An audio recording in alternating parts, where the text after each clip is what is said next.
Bueno, buenas noches. Vamos a dar inicio a la actividad del día de hoy correspondiente al ciclo de videoconferencias de la Sociedad Venezolana de Medicina Física y Rehabilitación.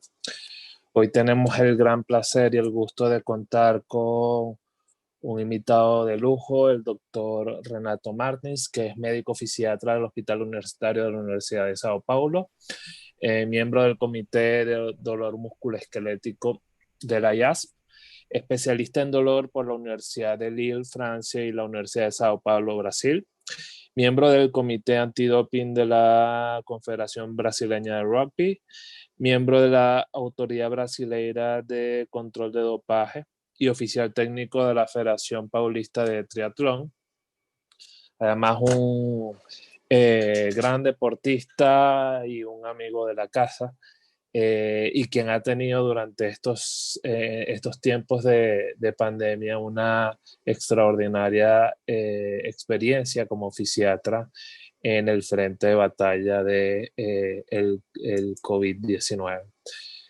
Sin más, muchísimas gracias, Renato, por tu tiempo. Sé que estás ahorita en el hospital y estás de hecho de guardia, y un gusto poder contar con tu aporte a esto.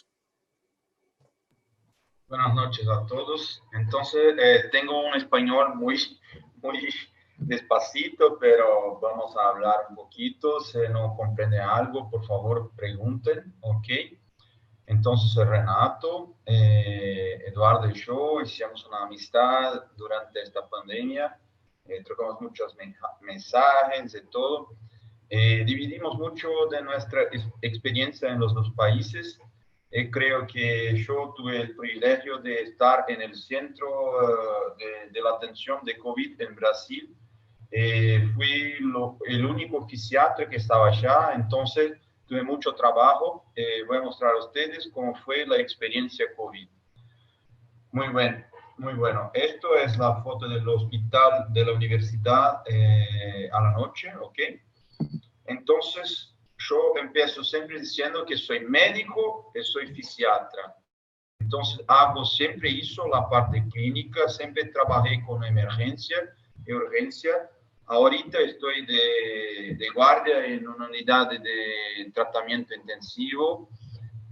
Bueno, entonces yo nunca separé a la medicina generalista de la fisiatría.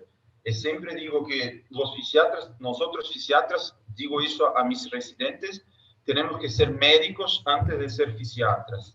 Entonces, miren acá, esto es el primer día que estuve de guardia en un plantón en el hospital con COVID. Miren la cara que estoy, de asustado, de desesperado mismo, porque no sabía nada, porque estaba mucho tiempo lejos un poquito de la emergencia.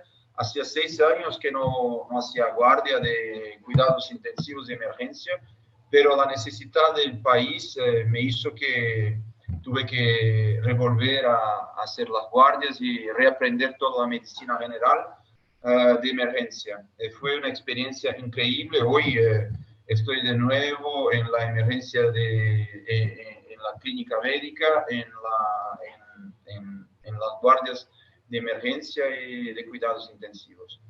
Entonces, miren esta cara de alguien que está muy asustado. Y se acuerden porque después voy a mirar cómo estaba mi cara al final de la experiencia. Entonces tenemos que hablar un poquito de COVID. Esto hay muchas informaciones, no soy un infectologista y todo, pero hay una información acá que es muy importante. ¿Por qué se llama coronavirus? Entonces es un virus que tiene muchas spike proteins envuelta del cuerpo del virus. Eso hace un aspecto de corona. Un poquito que la enfermera quiere hablar algo. Acá está. ¿Listo? Entonces, esto es que da el nombre de coronavirus, como todos deben saber a esta altura, pero una cosa importantísima es que la proteína es el principal componente para hacer las vacunas. también para estudiarmos el sistema inmunológico ligado al coronavirus. Bueno, acá está la ligación del coronavirus con la membrana de la célula, que es dado por los spike, por la proteína spike, por la proteína S. Acá me gusta mucho este diapositivo porque acá miramos que hay el movimiento de los inhibidores de angiotensina, de la enzima conversora de angiotensina 2.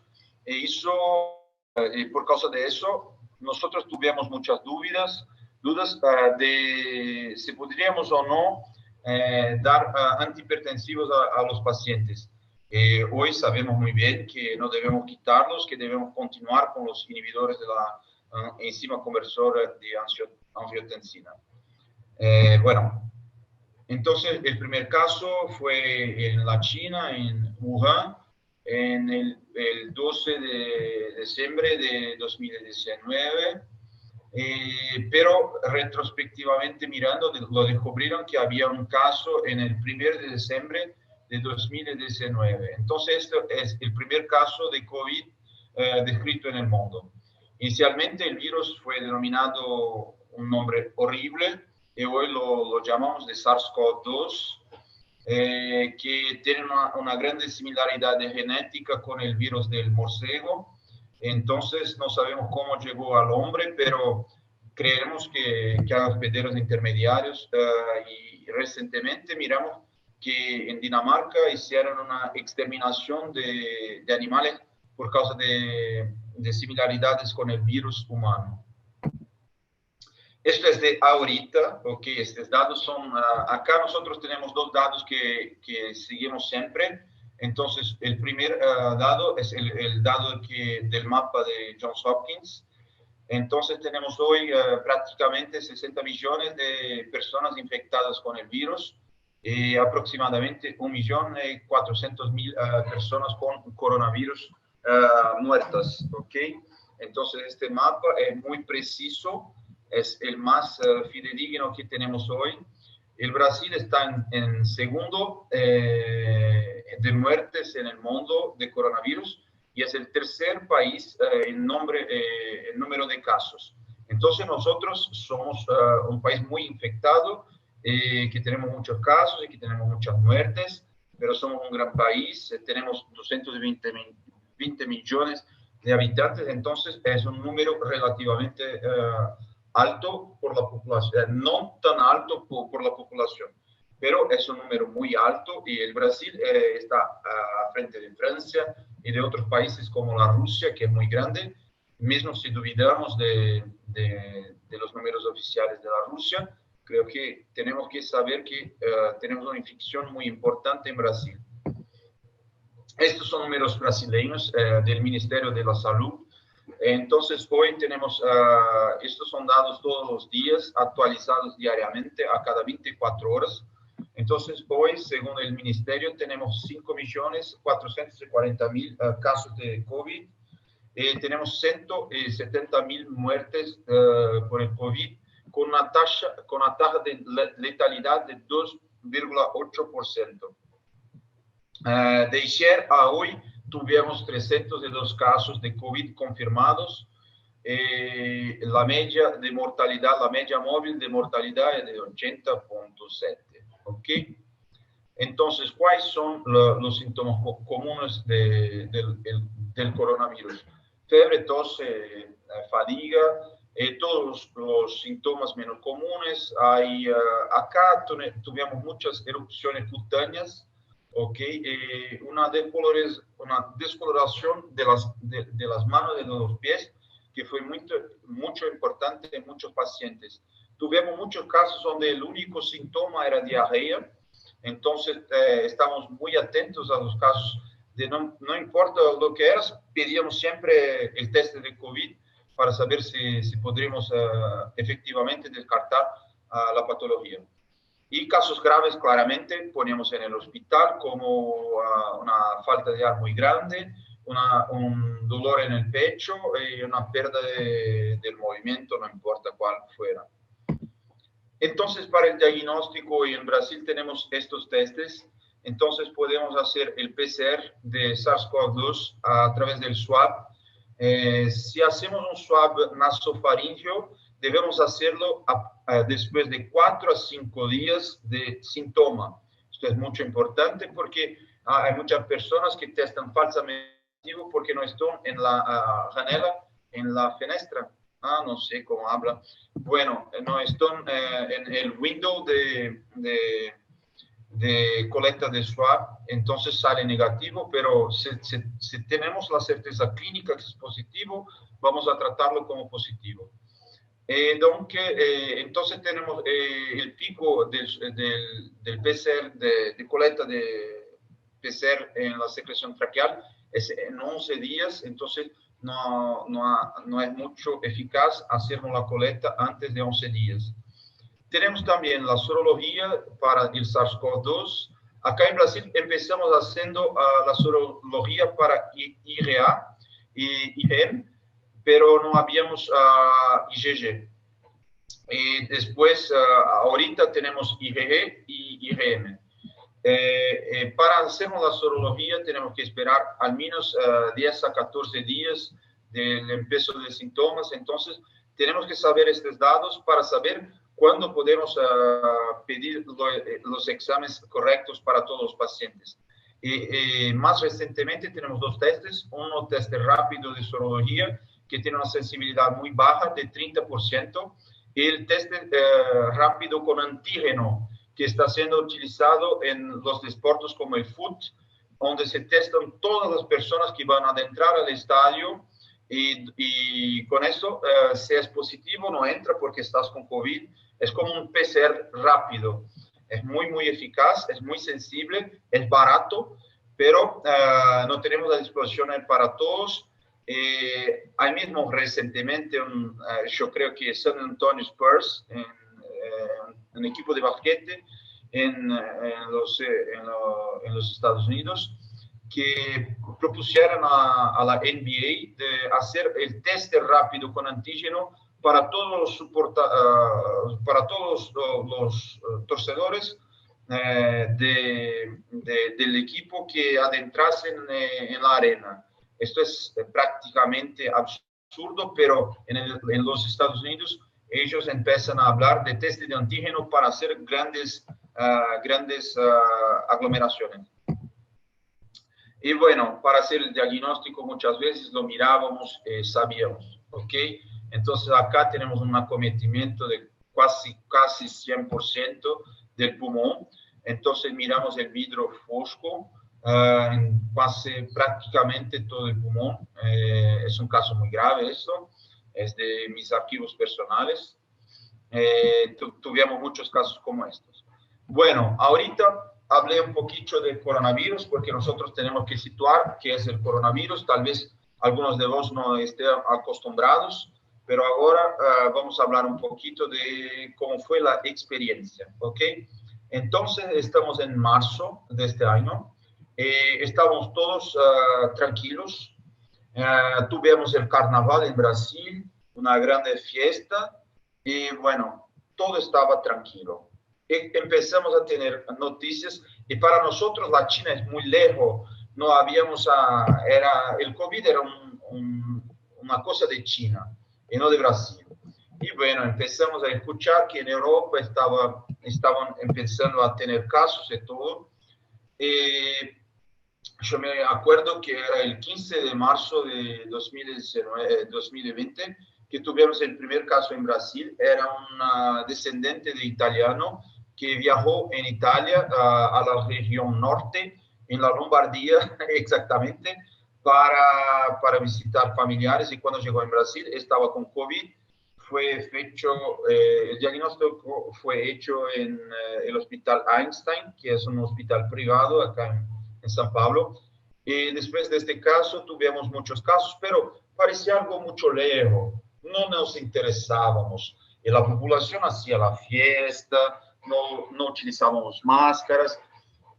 Acontece que yo soy casado con una francesa, hizo grande parte de mis estudios en Francia, y allá estuve en contacto con todos los equipos de la Salpêtrière, de la Université de Lille,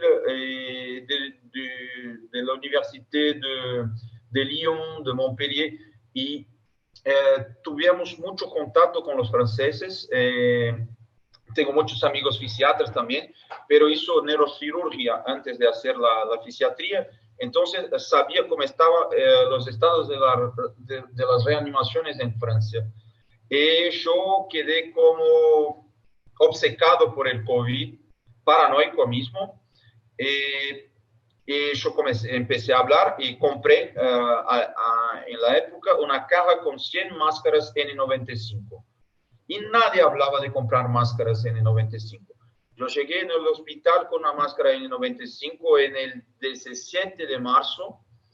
Creo que la directora del hospital en la época me dijo, no vas a circular con la máscara, no es necesario. Yo digo, bueno, hay gente que tiene el pelo comprido, hay pelo corto, gente que tiene tatuaje. Yo quiero portar una máscara y voy a utilizarla. Y las personas no entendían mucho, pero yo comprendí un poquito antes que los otros que teníamos un problema muy serio. Eso fue verdad. Entonces yo empecé a estudiar mucho sobre el COVID y empezamos a formular hipótesis sobre cómo podríamos hacer cosas para ayudar en la pandemia que vendría. Entonces, yo hago parte de la oficina de la fisiatría del hospital. Junto con el ingeniero pusimos todas las máquinas de impresora 3D para hacer máscaras faciales para los empleados. Miren que acá estoy yo con la máscara N95, el ingeniero está a sonreír sin máscara ninguna. Y ellos todos hacían broma que yo estaba con la máscara. Buenísimo. Hicimos las máscaras faciales para todo el equipo, pero no los pusimos de pronto. Entonces empezamos a tener miedo porque el COVID empieza a se alastrar en Brasil y yo, como todos, empecé a beber mucho. Compramos medicamentos como la ivermectina, que había lenda que era muy buena para nosotros, entonces compré también, hizo mi stock de ivermectina.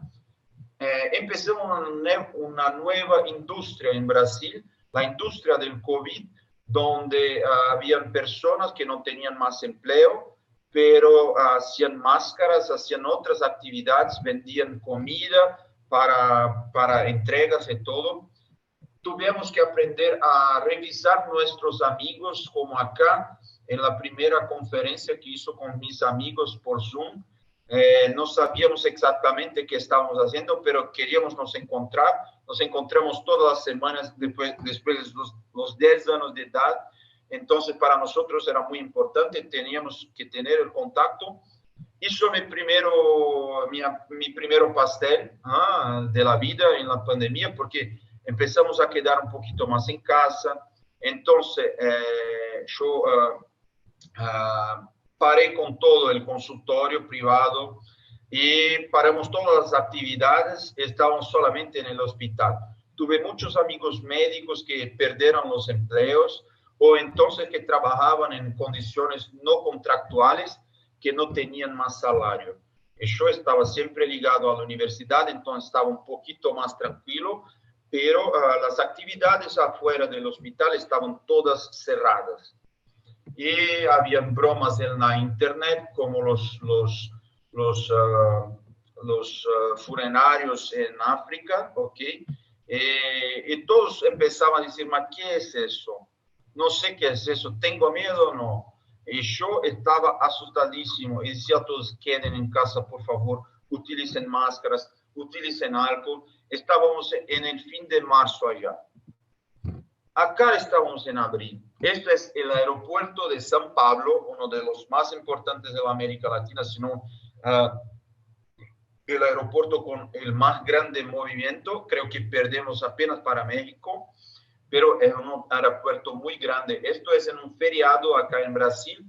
Esto es el estado del aeropuerto. Yo fui a llevar a mi esposa al aeropuerto, que tenía que ir en Francia porque tenía un problema de familia urgente. Ella embarcó en el avión con 5 personas solamente.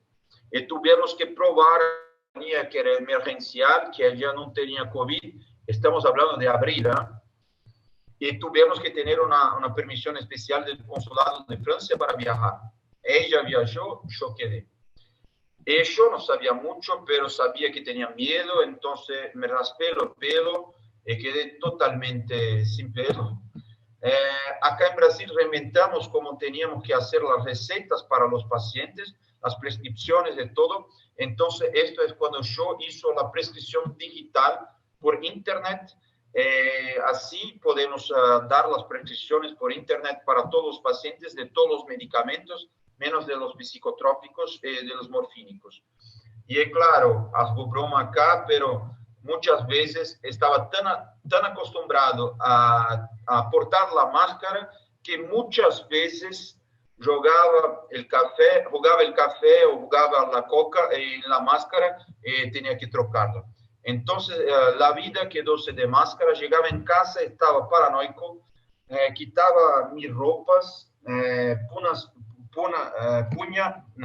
punas para lavar, las metía a lavar, quedaba pelado por la casa hasta el baño, tomaba un baño, pasaba el árbol, estábamos todos muy paranoicos, pero había muchas muertes, muchas y muchas muertes. Y en este momento, en el empiezo de abril, en el 1 de abril, empecé la guardia de COVID. Estaba yo, un fisiatra que no hago emergencia después de 5 o 6 años, a pasar un catéter central, a hacer muchas intubaciones de un paciente que tenía miedo de intubar, y teníamos siempre a nuestro lado los fisioterapeutas respiratorios para nos ayudar, y no sabíamos mucho, y perdíamos muchos pacientes. Las noches eran muy oscuras y teníamos muchas muertes. Tuve un plantón, una guardia, que perdí aproximadamente 10 pacientes. Cuando hablamos de perder 10 pacientes, decíamos, no soy un buen médico. Empecé a dudar, a tener dudas de mí mismo como médico y como fisiatra. Y en este periodo estaba muy difícil en la cabeza, estaba empezando a tener un burnout, estaba empezando a quedar deprimido. Tenía muchas dudas de si yo era capaz de hacer este trabajo, porque perdía muchos pacientes. Tuve un episodio muy marcante en la pandemia. Yo hablé con la esposa de un paciente que ella tenía morido.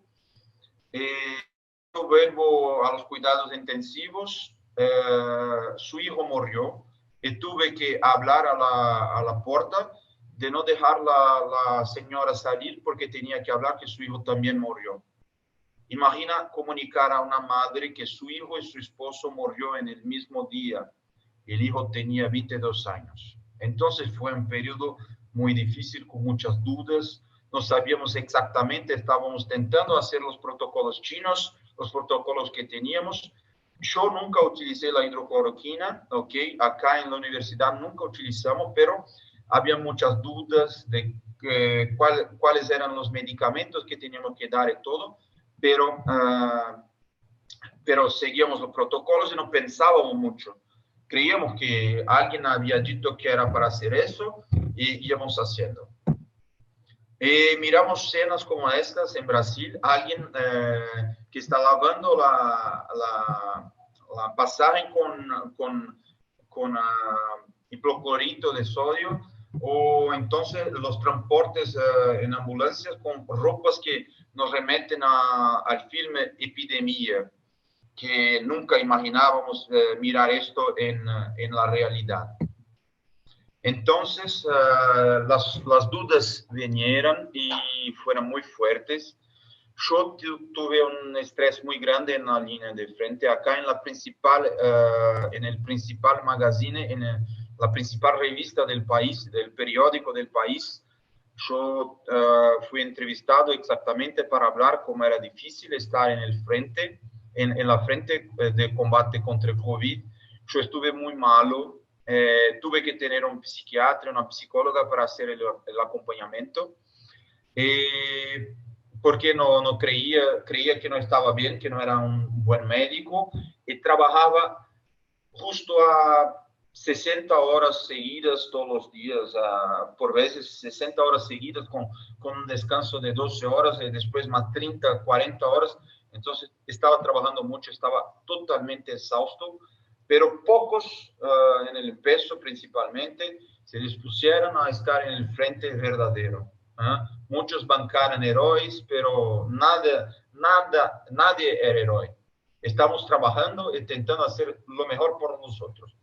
Entonces, hizo bromas con los amigos, un amigo triatleta, campeón aquí en Brasil. En cuanto yo estaba de guardia, ellos hizo un desafío de quedarse 24 horas haciendo ejercicios de triatlo.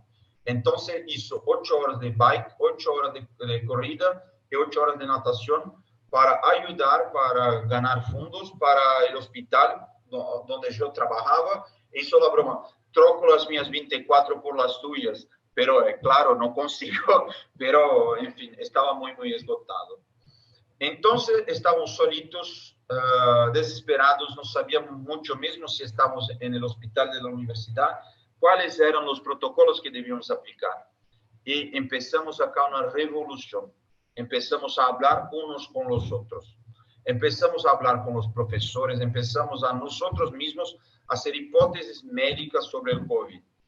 Y esto fue un marco en la medicina en Brasil por el combate al COVID, porque de allá empezamos a comprender que por combater el COVID deberíamos individualizar el tratamiento de la patología y mirar cuál era lo que el paciente precisaba en aquel momento. Entonces, me acuerdo muy bien de esta aula de dos pneumólogos muy buenos acá de Brasil, de la universidad también, donde ellos nos acalmaron, explicaron la posición prona y cómo debíamos hacerla y cuáles eran los resultados. Empezamos a hablar de tocilizumab, que es un inmunomodulador de la interleucina 6. Empezamos a hablar de cosas más importantes. Empezamos a dejar los pacientes con máscaras faciales con oxígeno a 100%. En el empiezo de la pandemia no podíamos dar oxígeno al paciente porque esto podía jugar el virus por todo el canto y no es verdad. Hoy nosotros sabemos. Entonces fue una época de un aprendizado muy grande. Y ahora llegué en el hospital de la facultad en la milésima alta. Esto era como nosotros en el hospital. Las altas en fin, terminadas por 100. Entonces hacíamos siempre una fiesta y nos dábamos la moral todos. Acá fui requisitado por el hospital para quedar como jefe de la enfermería de la infectología. Yo, fisiatra, jefe de enfermería de infectología del COVID. Bueno, estaba acá con los infectologistas, yo como jefe también, esta era una de mis parceras. Acá yo con los residentes, estos eran los jefes todos de la enfermería. Acá habíamos también un profesor iraniano que nos acompañaba. Yo con los residentes en todo el tiempo, estaba siempre cerca de ellos, haciendo todas las bromas. Muchas veces hacíamos bromas que eran muy engrasadas, hacíamos GIFs, hacíamos cosas. Toda vez teníamos muchos pacientes que cambiaban todos los días. Yo cuidaba de aproximadamente 50 pacientes en mis enfermerías, entonces había una rotación muy grande. Este residente siempre decía, más uno, no creo. Siempre hacía ese gesto, toda vez que los pacientes entraban, hacíamos bromas para nos acalentar y para darnos risadas, y todo fue quedando más biológico, más sinérgico. Yo cuando llegué en el hospital era el único fisiatra trabajando dentro del COVID, entonces tenía que hacer el papel de médico por la mañana, donde era el jefe de la enfermería, y por la tarde hacía las interconsultas de fisiatría. Estaba mucho sobrecargado, por veces salía del hospital 10, 11 de la noche, llegaba de nuevo a las 6.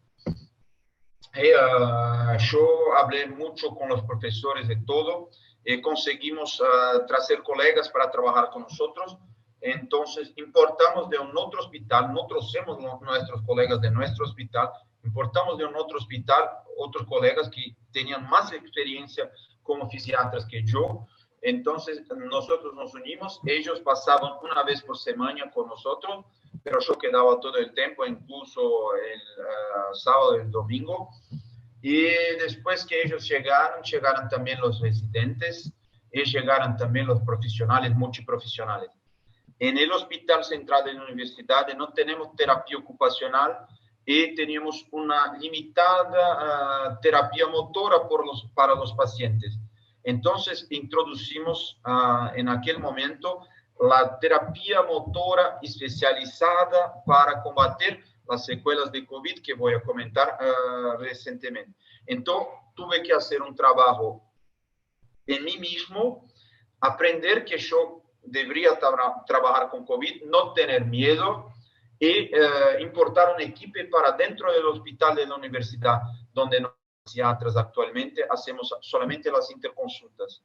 Entonces fue una experiencia política, fue una experiencia individual, fue una experiencia completa. Y con la llegada de toda la equipo, empezamos a hacer cosas por los pacientes. Entonces tuvimos que adaptarnos, no era lo que más deseaba. Teníamos órtesis suropodálicas para poner en los pies que eran fabricadas. Utilizamos un material de Ottobock que es de primerísima calidad. Nuestros terapeutas ocupacionales empezaron a trabajar en las unidades de cuidados intensivos, donde hicimos las órtesis para los miembros inferiores y las adaptaciones necesarias. Por los pacientes con tiempo prolongado de internación, que no tenían más COVID, hizo aplicación de toxina para la espasticidad, y acá la primera que hizo en el hospital por el COVID fue una señora que tenía una hipercialorrea. Y tuvimos algunos colegas que tuvieron COVID. Esto es un neurocirujano que estaba tetrapléjico, totalmente sin memoria, atención, y mismo la parte cognitiva no estaba buena. Lo pegué exactamente el día que él salió de la UTI, de los cuidados intensivos, y empezamos a trabajar en el hospital.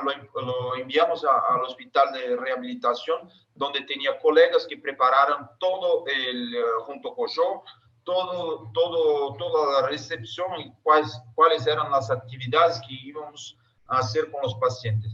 Entonces, esto es el paciente que estaba tetrapléjico, con síntomas neurológicos graves, con hiperreflexia, con un poquito de espasticidad, 4 semanas após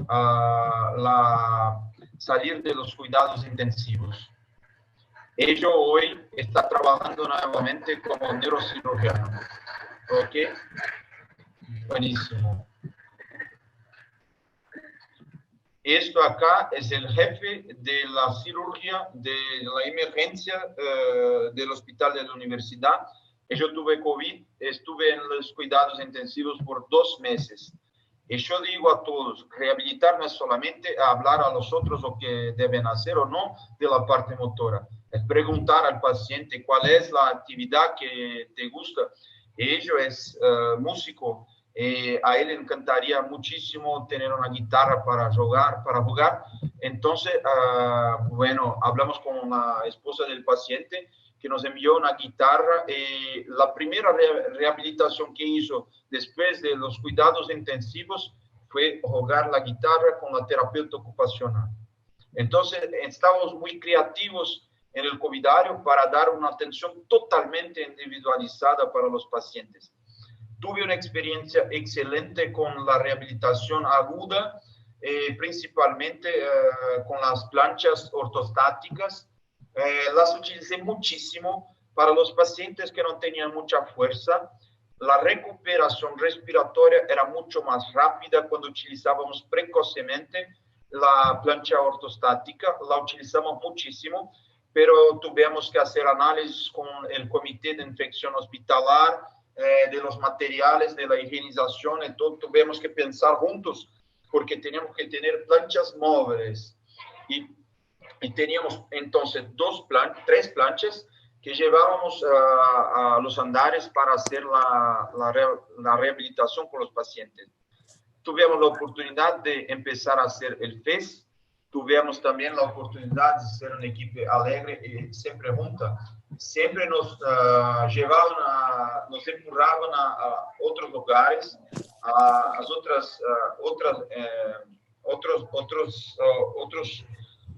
otros lugares para guardarnos los equipamientos. Entonces siempre tenemos que estar dinámicos con el hospital. El hospital era un ser vivo. Cambiábamos las enfermerías siempre, cambiábamos todo. Entonces es un hospital muy grande. En nuestro hospital tuvimos prácticamente 350 pacientes de cuidados intensivos y 400 pacientes internados, o total de 750 pacientes en el hospital. Es un número muy grande para cubrir solo un fisiatra, pero con la llegada del equipo pudimos hacer un trabajo un poquito más individualizado. Tuvimos experiencias en la media, entonces nuestro paciente que estaba neurocirujano y todo, hablando con el otro paciente, que tuve el primer caso documentado de Guillain-Barré por COVID. Entonces los dos hablando en la red Globo, que es la emisora más popular aquí en Brasil, y hablando sobre el COVID para todo el mundo y hablando del trabajo del fisiatra. Acá un facto curioso, esta fue la 2.000ª alta del hospital, era nuestro director de archivo médico, y nosotros estábamos mucho cansados. Entonces hicimos una pequeña fiesta afuera del hospital para él. Tuvimos prácticamente dentro y afuera del hospital 1.000 personas reunidas para conmemorar la alta de este señor. Fue un momento muy emocionante para todos nosotros.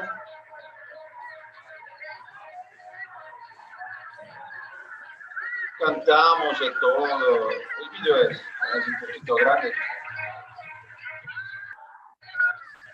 Empezamos a cantar todos juntos, no importa quién esté en la rua, todos pararon para cantar con nosotros.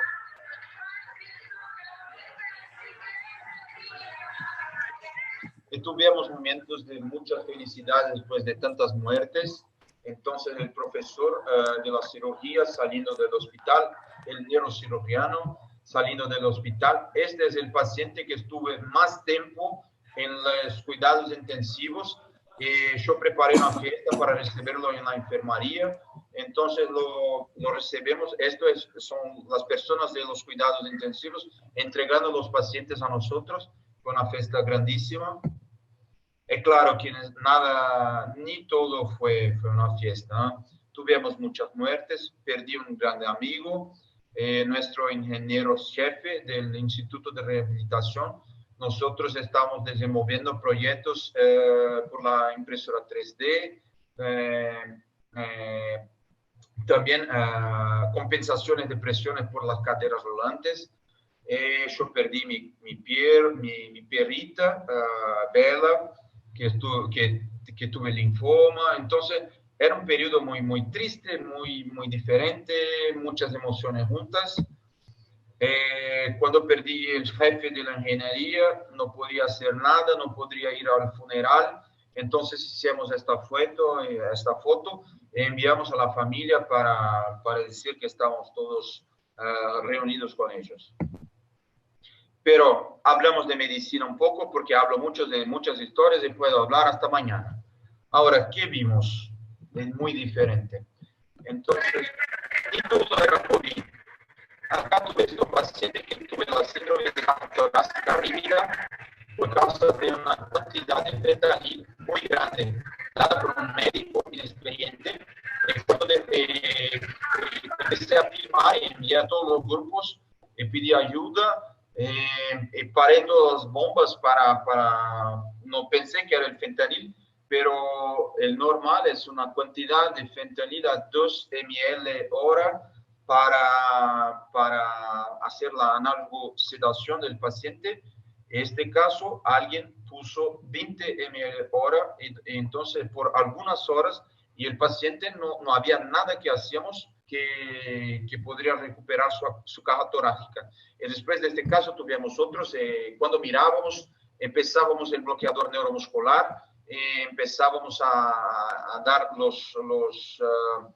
los medicamentos como los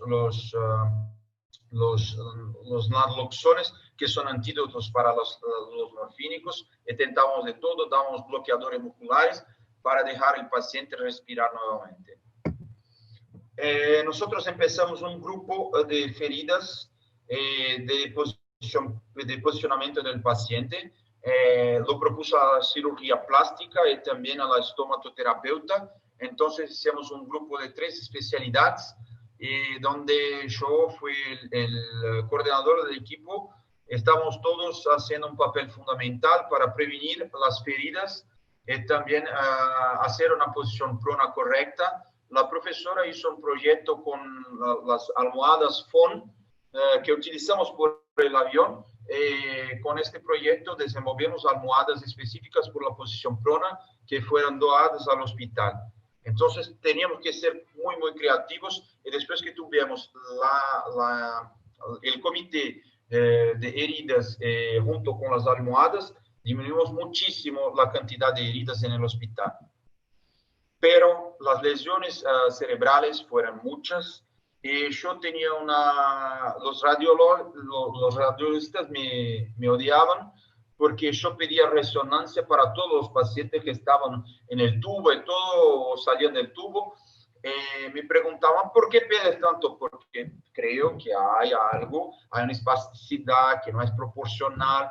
Creo que es como si el paciente estuviera con una dupla M parecía. Entonces no comprendo muy bien. Empezamos a mirar lesiones como estas, que después inicialmente pensamos en lesiones parecidas con la esclerosis múltiple, pero empezamos a mirar que ellas se iban rápidamente. Hizo resonancias cerebrales seriadas de algunos pacientes, donde mirábamos que las lesiones eran agudas y cicatrizaban muy rápidamente. Después el paciente recuperaba también los déficits neurológicos cuando las lesiones desaparecían. Es algo que nunca había mirado. Acá en el hospital, las primeras lesiones eran descritas como sufusiones hemorrágicas por los radiologistas, pero ahora ellos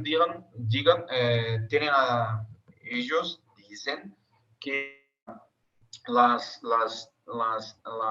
lesiones son lesiones típicas del COVID.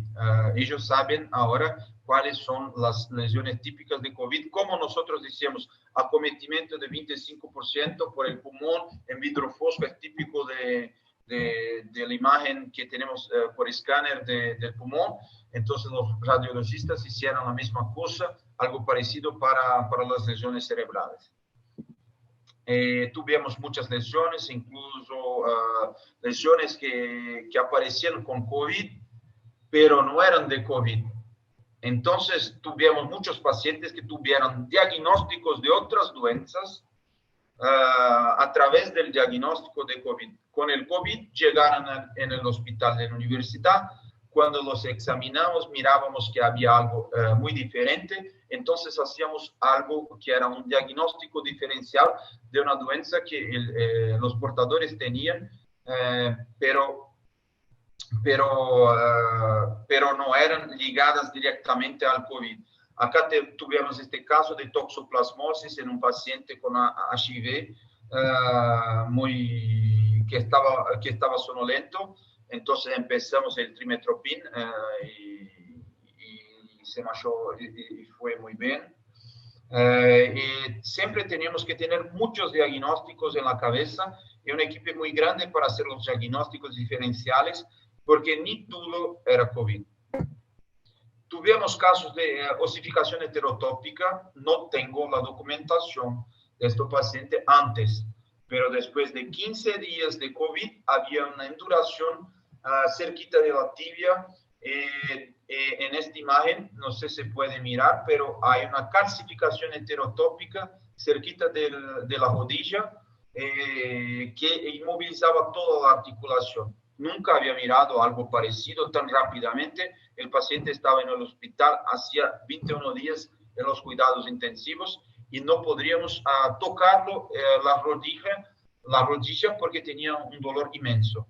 Empezamos un protocolo que tenemos acá con radioterapia y antiinflamatorio que sirvió por la analgesia, pero después tenía que ser operado por la ortopedia para sacarle la osificación heterotópica.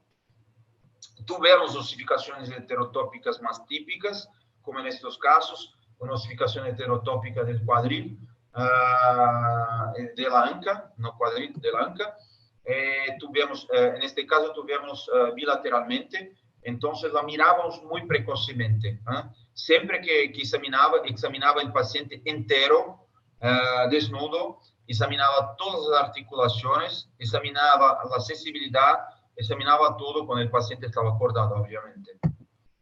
Y tuvimos casos como esto, que la paciente estaba con COVID, era joven, pero tenía algo que no era compatible con el COVID, tenía una paraparesia crural.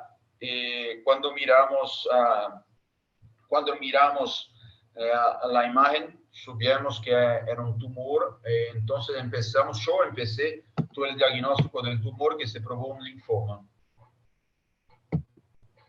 Tuvimos momentos de descontracciones, entonces acá estoy con mi dupla de enfermería, el doctor Max Lopes, que es hoy un gran amigo. Nosotros tenemos almuerzo todos los lunes juntos. Esta es la profesora del trasplante del hígado acá en San Pablo. Ella también es triatleta. Estamos juntos en la enfermería. En verdad, ocupamos la enfermería de ella con nuestros pacientes porque todo el hospital estaba ocupado con el COVID. Acá es la jefe de los cuidados intensivos en un momento de descontracción que teníamos que tener por veces porque era muchas veces insoportable. Y siempre hacía bromas de cambiar las ropas, el color de la ropa y publicarlos todos los días porque, en fin, no teníamos nada de engrasado, nada de bromoso, chistoso a hacer. Entonces, hacíamos bromas con lo que teníamos. Miren acá que estoy con una identificación muy grande que hicimos en el hospital, con frases que decían algo a propósito de, no importa lo que querías, y tenía una foto que fue sacada de nosotros en el hospital sin la máscara para que los pacientes pudiesen mirar nuestros rostros. Fue una forma de humanización del hospital. Y acá, esto es el país de las mujeres. Acá están todas las jefes del control del hospital principal de la universidad. Todos los jefes, incluso la directora y la superintendente, eran mujeres. Esto es nuestro comité de crisis en un viernes donde estábamos muy, muy cansados. Y alguien llevó una guitarra. Una de las personas del comité empezó a tocar música en el medio del hospital. Entonces empezaron a cantar.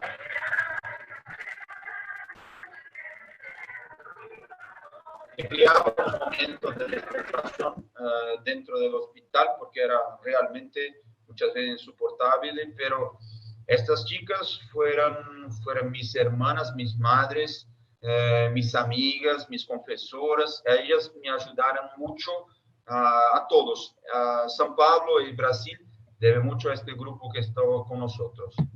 Yo digo que rehabilitar es algo que hacemos por entero acá. Yo llevo esto mucho en serio. Entonces acá es una paciente que estaba en los cuidados intensivos y que bajaba la saturación a 70% cuando hacíamos el movimiento de los brazos. Después que terminamos con ella, esto fue el primer día que empezamos la rehabilitación de esta chica.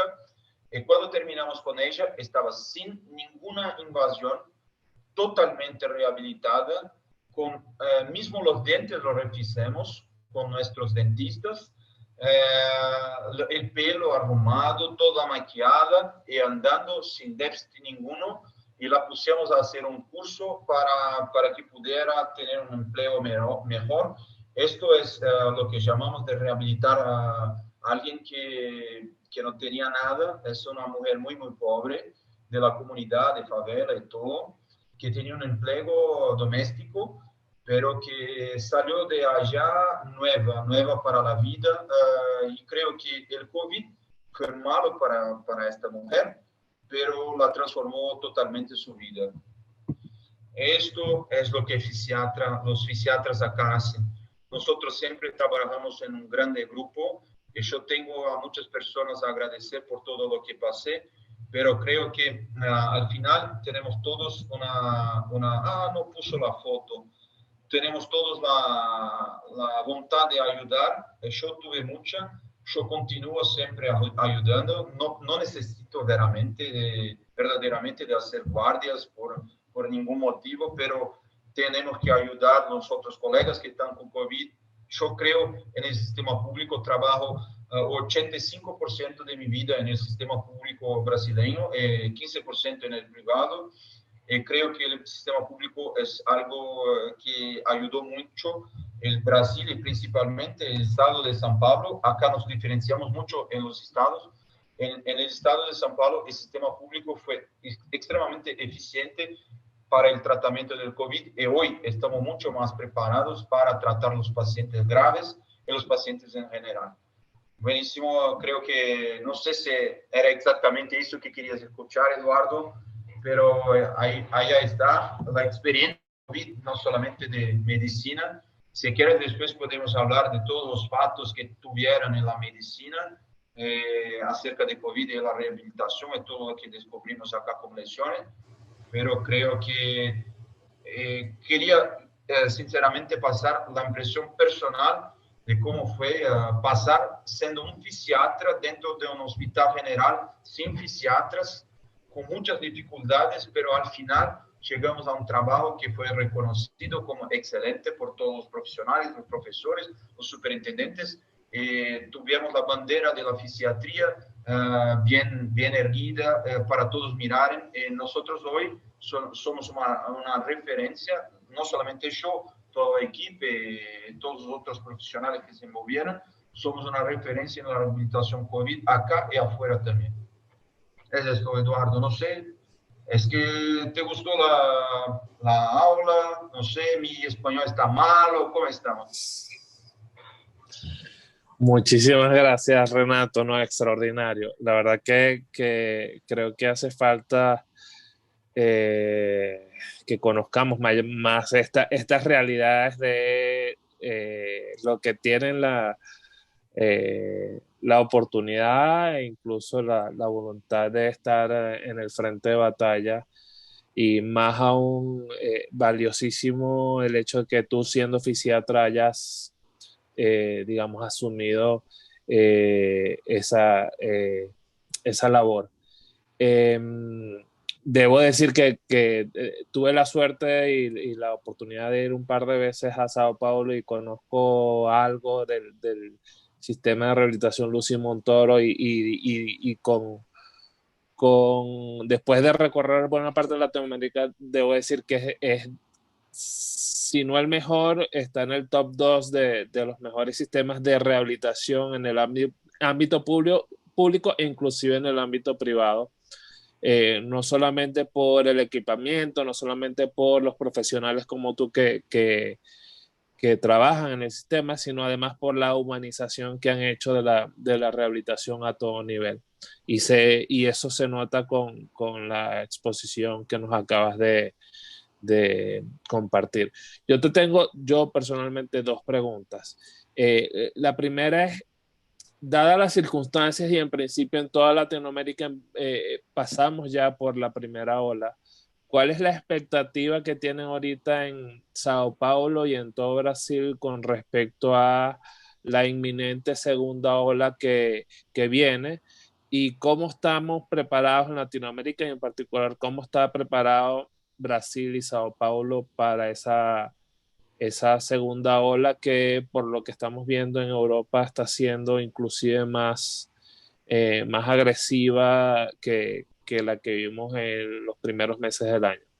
Y la segunda pregunta sería, ¿cuál fue, desde el punto de vista ya rehabilitador, cuál fue o cuáles fueron las secuelas o complicaciones más importantes que vieron ya en el paciente post-COVID, el paciente que ya salía de alta de su cuadro de COVID y que empezó a llegar a los centros de rehabilitación por algún tipo de discapacidad relacionada a su cuadro? Bueno, por la primera pregunta, tengo la respuesta muy simple. Tenemos dos modos de mirar la situación en América Latina. Acá no creo que tuviéramos una ola exactamente como fue en Europa, con un pico muy grande y una depresión muy grande de la curva. Tuvimos casos que aumentaron, disminuyeron un poquito y después volvieron a aumentar. Entonces, no sé si podemos hacer la comparación de primera ola y segunda ola. Creo que acá tenemos una situación un poquito diferente. En Brasil tuvimos menos de 300 casos de óbito por día. Después después de las elecciones municipales que fueron a 2 semanas, tuvimos 700 casos de óbitos por día. Y ahora estamos de nuevo a 300. Entonces, estamos con un número grande que tiene una variación y estamos muy preocupados algunos días después de feriados porque las personas acá en Brasil están viajando y todo, pero te doy en números. Acá en Brasil tenemos 80% de ocupación de cuidados intensivos en el hospital privado. No podemos ni mismo en aula divulgar la ocupación de los hospitales públicos. Esto es información de inteligencia de la salud, no podemos discutirlo, pero estamos ocupados, no estamos llenos, lejos de estar llenos, tenemos muchos lugares. Creo que no haremos un hospital entero como hicimos en la primera etapa de la pandemia, no diré primera ola, diré primera etapa de la pandemia, donde quedamos cerrados solamente para el COVID, con un hospital de 350 pacientes de cuidados intensivos y 400 pacientes internados.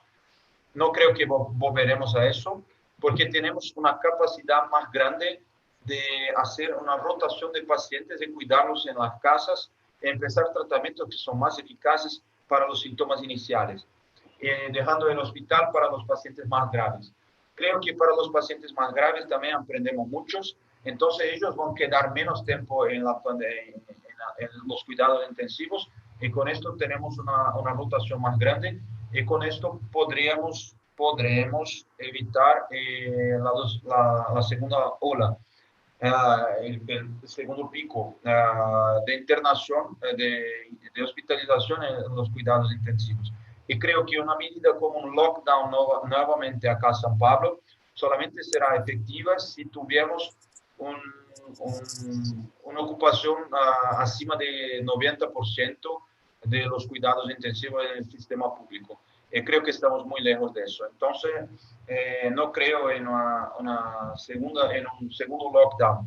Creo que si vamos a tener algo, va a ser algo como en Inglaterra, donde quedamos cerrados 2 semanas solamente para dar una evaluación a todos los pacientes que están en los cuidados intensivos, para que tenemos lugares para los que vienen.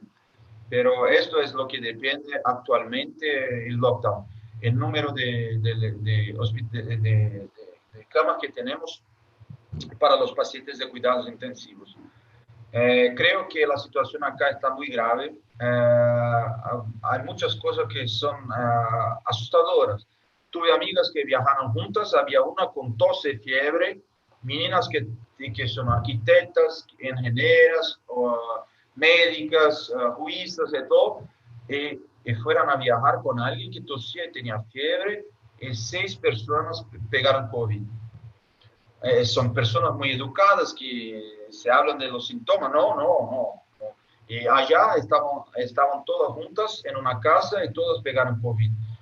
Miré otro día una aglomeración que tuvimos acá. Yo fui el médico que miró a los primeros pacientes. Tuvimos 17 pacientes de una sola vez en una ocasión que pegaron COVID. Entonces las personas de acá no están prestando atención necesaria por el COVID. Es muy fácil. Utilice la máscara, lave tus manos, te queda a la casa. Es todo lo que pedimos, pero las personas no aguantan más. Acá en San Pablo, nadie puede más con esta situación de quedarse en casa. Entonces tenemos que tener otras soluciones. Yo mismo quedo un poquito más en casa. Creo que en septiembre estaba muy maluco y salí y todo, y fui para fiestas clandestinas, cosas que nunca creía que haría, pero estaba necesitando psicológicamente de todo eso. Pero allá creo que la mensaje es que debemos hablar a los jóvenes de quedarse en la casa. Había no sé si conocen una escuela americana que se llama Avenues. Es una escuela americana de New York que es muy conocida y todo. Tenemos una unidad acá en San Pablo, solamente por los muchos ricos, cuesta creo que $5,000 por mes, algo muy, muy caro.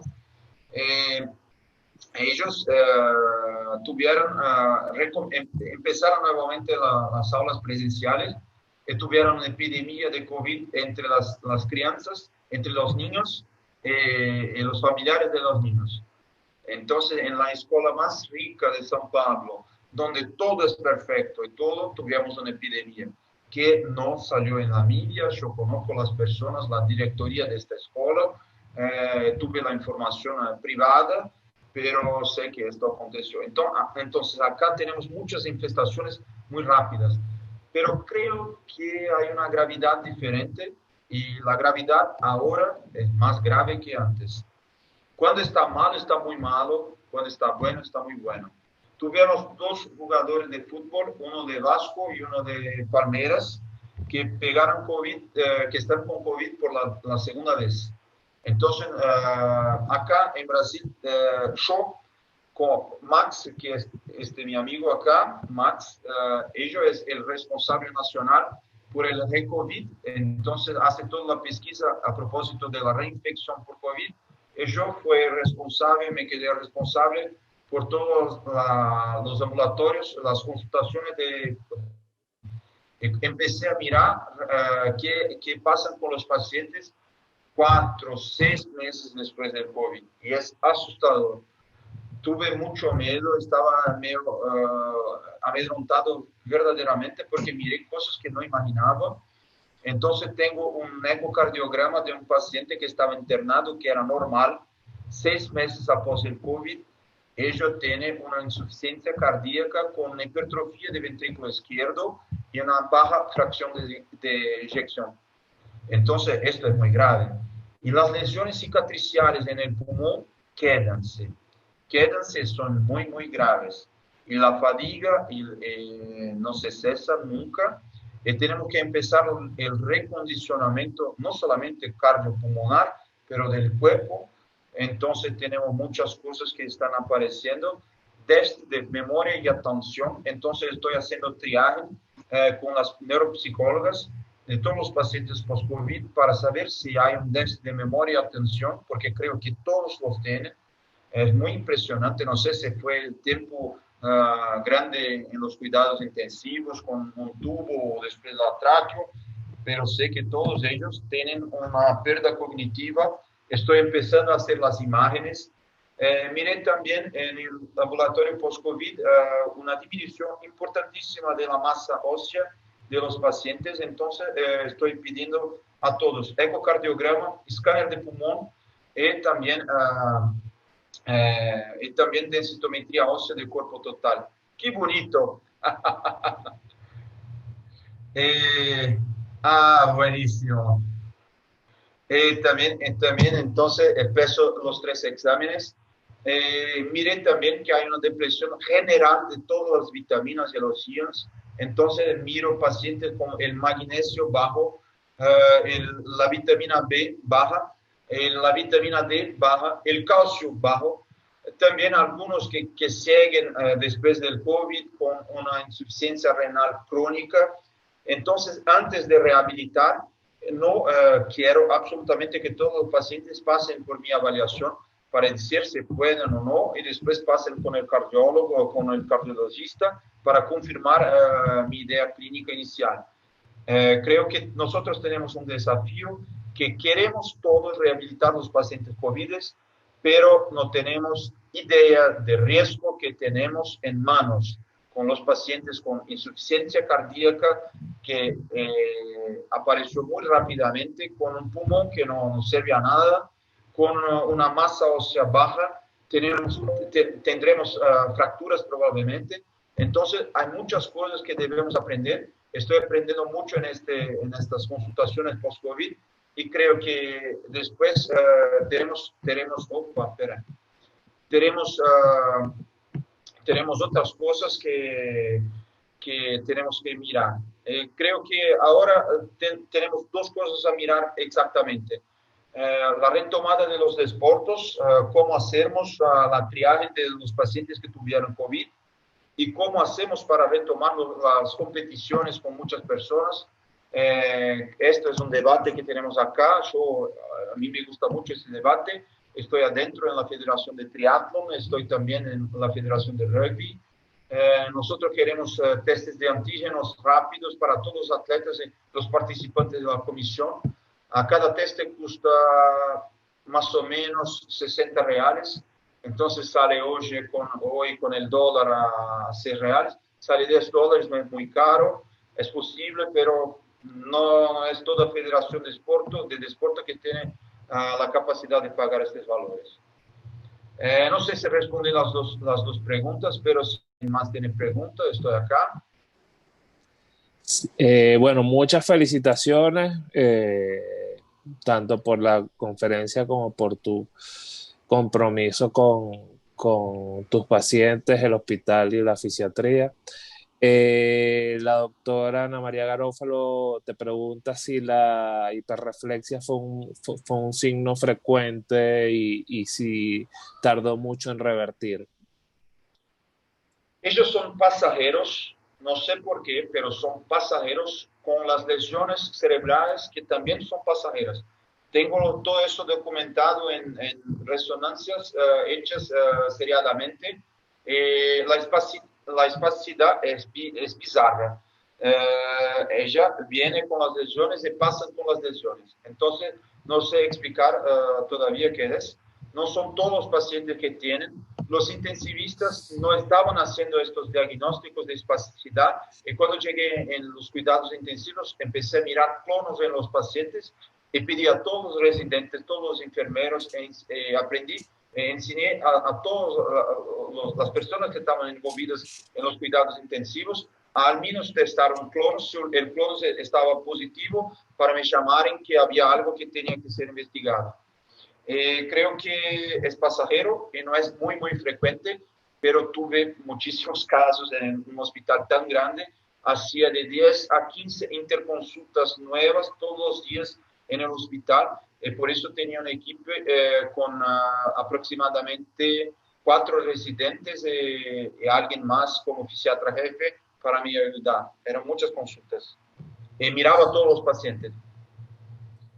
La doctora Sandra Torres, fisiatra venezolano, pero que actualmente está laborando en Ecuador, ella comenta que también estuvo en una situación similar, siendo la única fisiatra en el hospital donde labora.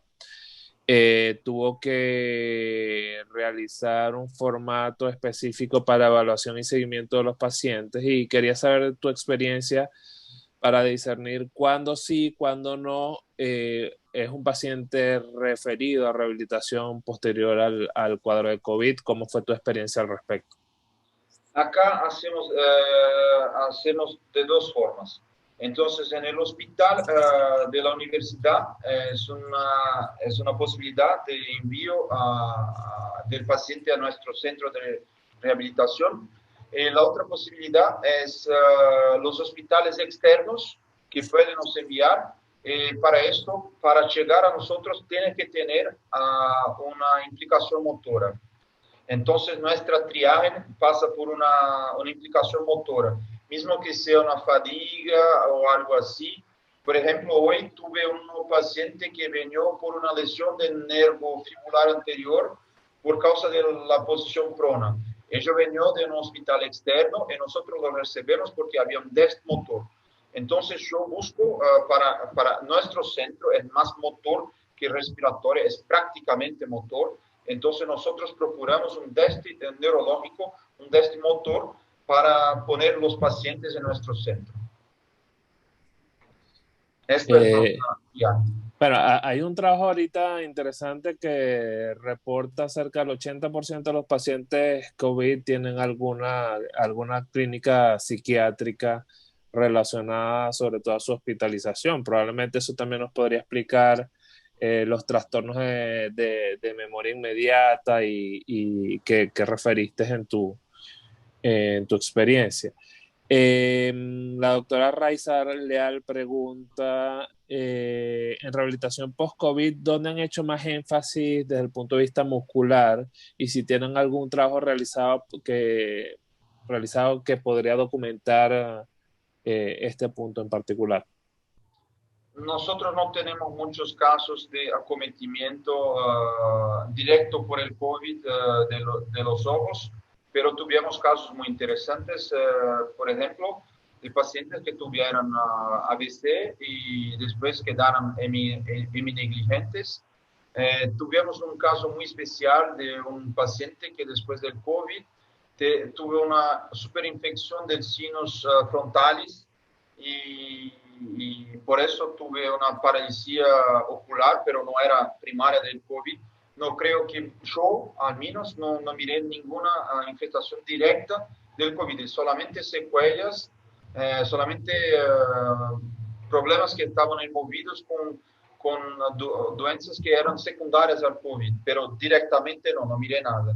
Y cuanto a la memoria y también a los déficits motores, muchas veces tenía que explicar a los clínicos y a los médicos del hospital que debían dosar la vitamina B. Tuve muchos casos donde la vitamina B estaba 100, 150, donde acá el normal es al mínimo 300, el ideal es acima de 500. Entonces, muchos de estos pacientes estaban con la vitamina B muchísimo depletada y nosotros hicimos un trabajo dentro del hospital de decir a los otros, hagan tu trabajo, ni tú es COVID, busquen a otras patologías.